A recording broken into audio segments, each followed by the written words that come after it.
We live in a period of great change, of discovery and technological innovation. All areas of science are experiencing this progress, including healthcare and medicine, which have taken huge leaps forward in recent history. This quantum surge in medical knowledge and ingenuity is similar in importance to that which occurred in the Arab and Islamic world over 1,000 years ago.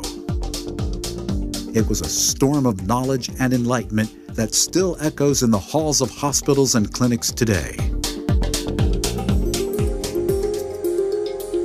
From the first accurate descriptions of the circulatory system to vaccination, surgery, and establishing the first real hospitals, our ancestors built the groundwork of modern medicine.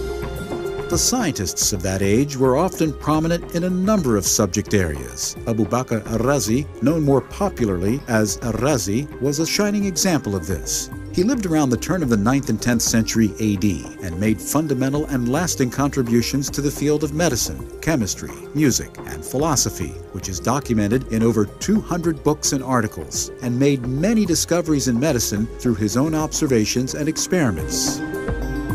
Among his many medical achievements was to differentiate between smallpox and measles, which used to be confused before then, and identified fever as being the body's natural defense system and not a disease in itself.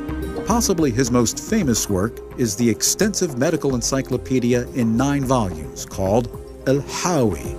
When it was translated into Latin more than 300 years after his death, it had a big influence on the course of medicine in Europe.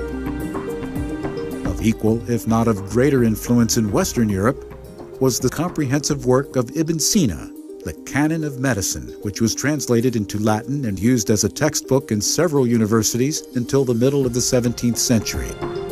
It is best known for its scientific approach to medicine, based on experimentation and quantification, describing known contagious diseases and sexually transmitted diseases, and introducing quarantine to limit the spread of infectious diseases, in addition to predicting the existence of microorganisms. In surgery, other physicians left their legacy, like Abu al-Qasim al-Zahrawi, who identified 200 surgical instruments, many of which are still used today. He also introduced plaster for setting broken bones and catgut for stitching wounds, a practice still used today. Ammar ibn Ali al-Mawsili is also notable for inventing the injection syringe and hypodermic needle for the extraction of cataracts in the first successful cataract surgery.